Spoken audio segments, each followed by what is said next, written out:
कानून व्यवस्था के मुद्दे पर छत्तीसगढ़ की सियासत गर्म है। विपक्ष की ओर इस मुद्दे पर जहां वार जारी है, तो सत्ता पक्ष की ओर से पलटवार। इसी मुद्दे के बीच शुक्रवार को पूर्व मुख्यमंत्री भूपेश बघेल राजीव भवन में प्रेसवार्ता कर भिलाई स्थित दिल्ली पब्लिक स्कूल DPS का मामला भी उठाया।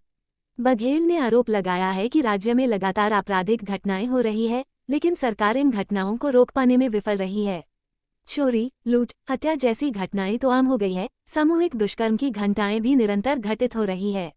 उन्होंने आरोप लगाया कि भिलाई स्टील प्लांट प्रबंधन की ओर से संचालित DPS स्कूल में एक 4 साल की बच्ची के साथ करीब 2 महीने पहले दुराचार की घटना हुई है। इस घटना को दुर्ग पुलिस की ओर से पूरी तरह से दबाने की कोशिश की गई है। दुर्ग पुलिस की भूमिका इस मामले में बेहद संदिग्ध है। पुलिस के साथ साथ BSP प्रबंधन और स्कूल के प्राचार्य की भूमिका भी सवालों के घेरे में है। बच्ची के परिजन भी दबाव में है। दुर्ग SP ने मामले की जानकारी होने के बाद भी अब तक इस मामले में FIR दर्ज नहीं की है।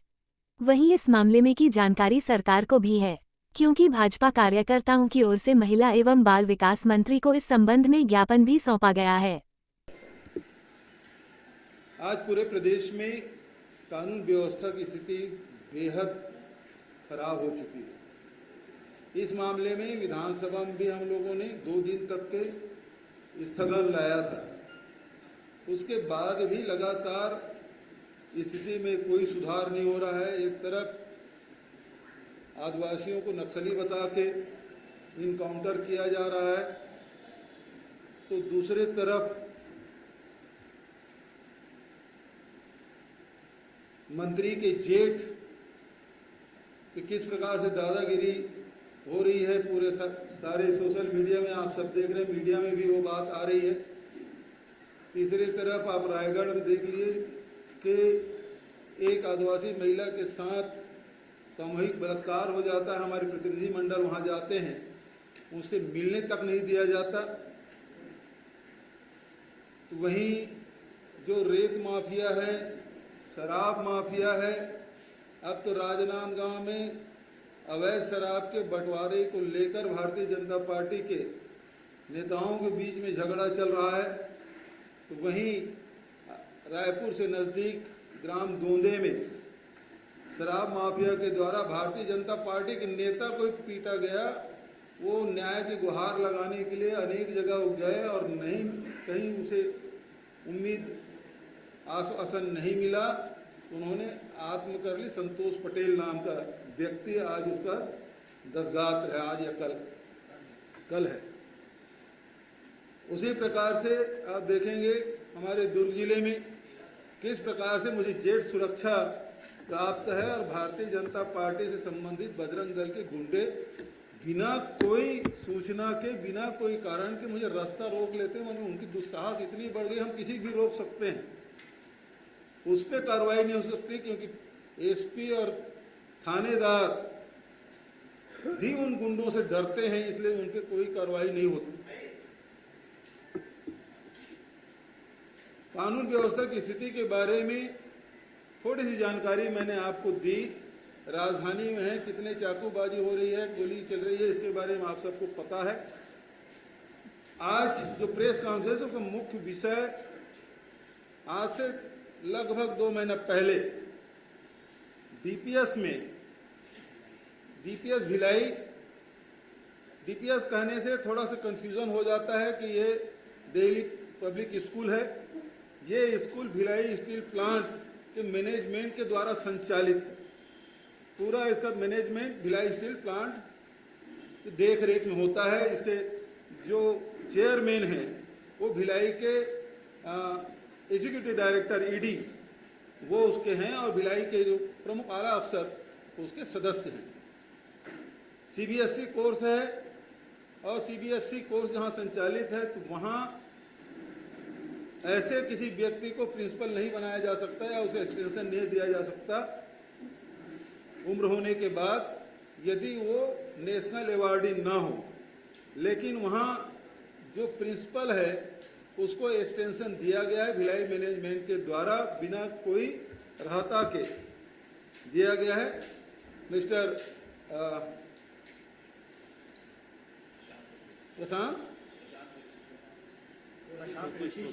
प्रशांत वशिष्ठ एक्सटेंशन मिला हुआ है।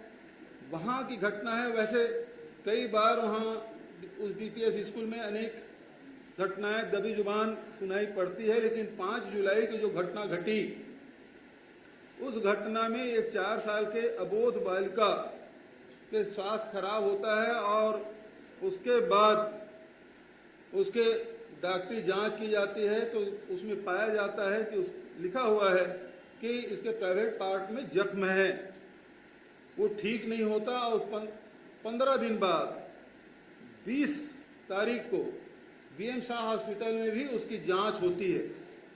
ये बात धीरे धीरे पालकों के बीच में पहुंचती है तो 2 तारीख को 2 अगस्त को पूरे पालक वहां जाते हैं। बच्चों को स्कूल नहीं भेजते। वहां पालक लोग प्रिंसिपल को घेर लेते हैं और प्रिंसिपल ने कहा कि मैंने जांच की है और इसमें कोई अपराध नहीं पाया गया है। ये प्रिंसिपल कह रहे हैं। दूसरी तरफ जब बात, चूंकि एसपी के 2 बच्चे भी वहां पढ़ते हैं, वो भी उसे सोशल मीडिया ग्रुप में जुड़े हुए हैं, तो उन्होंने भी कहा कि मैंने जांच की लेकिन कोई गलत नहीं पाया गया। और इस प्रकार की जो घटना है, घटना के मैं सोशल मीडिया के साथियों को और साथ प्रिंट मीडिया के साथियों ने इसे लगातार उठाया। और दुर्भाग्यजनक बात यह है कि जब ये सोशल मीडिया में, इलेक्ट्रॉनिक मीडिया में, प्रिंट मीडिया में आने के बाद भी एसपी दुर्ग के संज्ञान में आने के बाद इसमें कोई कार्रवाई नहीं करते। पास्को एक्ट में सीधा प्रावधान है इसमें कि आपको पहले एफआईआर रजिस्टर करना है, उसके बाद जांच करना है। तो इस पूरे प्रकरण में कहीं एफआईआर दर्ज नहीं हुआ है। बहुत बेशर्मी के साथ एसपी दुर्ग ये कहते हैं कि इसमें कोई तथ्य नहीं है और पालक भी एफआईआर नहीं चाहते। इसका मतलब यह है, कौन ऐसा पालक होगा जिसके बच्चे के साथ इस प्रकार से दुराचार हो और वो जो अन्यायी है, जो अपराधी है, उसके खिलाफ कार्रवाई नहीं चाहेगा। इसका स्पष्ट अर्थ है कि वो दबाव में है। इसमें जो आवेदक है वो आवेदन करे या न करे, यदि पुलिस अधीक्षक के संज्ञान में बात आ गई तो सो मोटो उसको एफआईआर लेना था। और बिना एफआईआर के जांच कैसे हो गई?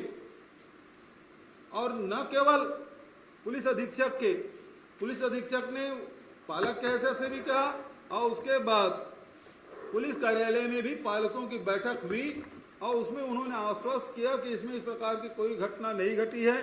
जो मीडिया में दुष्प्रचार किए हैं, चाहे इलेक्ट्रॉनिक मीडिया हो, जो प्रिंट मीडिया, उसके खिलाफ कार्रवाई करेंगे।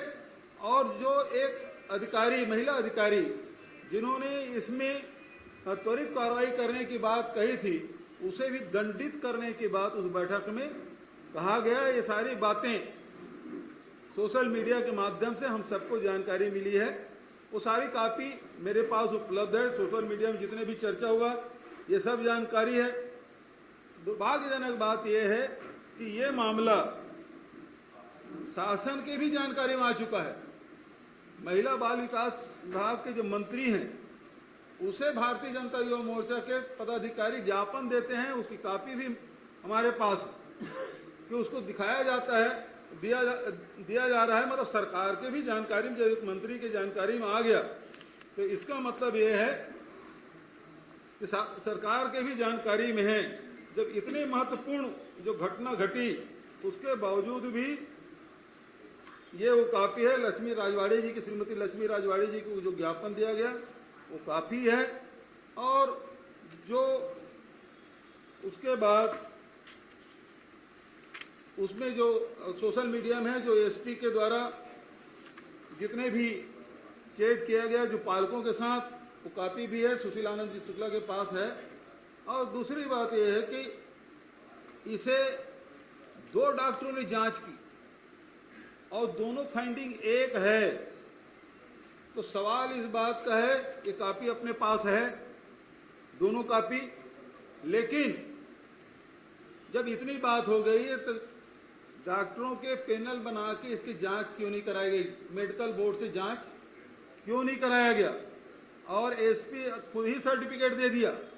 कभी एसपी पालक बन जाता है, कभी वो अधीक्षक बन जाते हैं और कभी वो जज भी बन जाते हैं। उन्होंने फैसला भी दे दिया।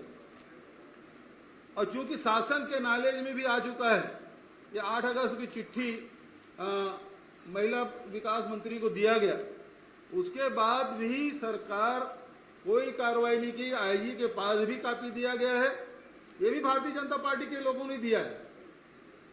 उसके बाद भी इसे दबा दिया गया है, जबकि